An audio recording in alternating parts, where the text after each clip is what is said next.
Bismillahirrahmanirrahim. Assalamualaikum warahmatullahi wabarakatuh. Kita bahas tentang grinder kopi. Ini kebetulan merek Latina, di mana grinder model ini sangat populer di kafe-kafe, khususnya untuk kafe yang memakai brewing sistem manual brewing karena dianggap sangat konsisten. Di depan kita ini ada kodenya yaitu 600N. Nah, ini sangat populer dengan ukuran grinder yang kecil. Nah, pengoperasiannya kita tinggal menghidupkan melalui saklar on off. Kemudian di depannya ada tempat bubuk, hasil grinder bubuk. Lalu ini tempat menyimpan biji kopi. Nah, ini pada bagian depan ada untuk mengatur kualitas kehalusan kopi dari sisi fine, medium, lalu quartz. Nah, itu skala angkanya 1 sampai 9. Nah, tinggal kita bagi menjadi 3 bagian. Biasanya untuk sebuah espresso kita memakai kode angka 1 atau fine, tetapi juga tergantung pada mesin yang kita gunakan. Nah, mesin di sebelahnya adalah mesin Merol, di mana kalau kita menggunakan bubuk dari grinder ini, kita bisa menggunakan kode 1,5 atau 2,5. Karena kalau terlalu halus, mesin model Merol begini tidak sanggup untuk mengeluarkan ekstraksi, bahkan dia akan berhenti ketika melakukan ekstraksi kopi.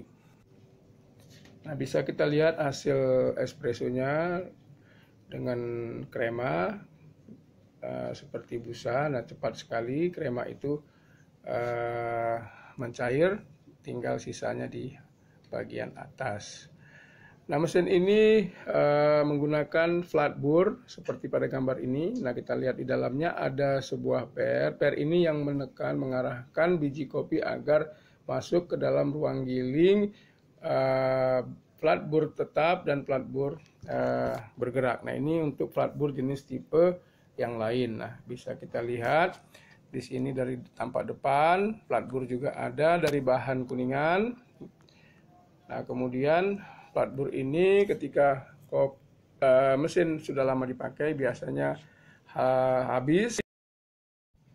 Kalau sudah mulai terkikis atau habis, maka angka pada derajat kehalusan kopi sudah tidak sesuai. Kita harus bergeser. Contohnya, misalnya angka 1 tadi sudah cocok untuk sebuah mesin espresso yang kita gunakan. Karena sudah halus, maka angka 1 itu sudah menjadi menghasilkan bubuk yang lebih kasar. Nah, itu ketika sudah sangat parah, kita perlu mengganti mata bor kedua-duanya. Jadi sisi tetap dengan sisi yang berputar. Kemudian kita buka baut-bautnya, lalu bisa kita lihat kondisi di mana pada ujung luarnya akan terlihat tipis dengan kerapatan antara mata bor tetap dengan mata bor yang bergerak sudah mulai jauh, dan lama-kelamaan grinder ini bisa hanya untuk gilingan yang kasar atau untuk manual brewing. Hanya saja kalau untuk membuat espresso seperti yang biasanya itu sudah mulai kurang ekstraksi karena bubuk sudah tidak seragam atau lebih kasar pada saat dipakai mesin pembuat espresso. Airnya atau kremanya tidak lagi tebal. Nah, demikianlah kira-kira gambaran dari sebuah mesin grinder 600N, di mana grinder ini ukurannya yang paling kecil, sangat praktis digunakan. Perbedaan antara grinder A dan B itu adalah pada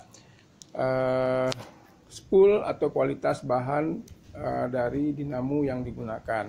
Grinder ini semakin bagus kualitasnya, katakanlah merek Latina atau Paima, maka spool grindernya itu lebih banyak atau lebih kuat, sehingga torsinya juga menjadi lebih kuat, mampu untuk menggiling dengan kehalusan seperti pada angka 1 dan dengan roastingan kopi, biji kopi yang lebih light.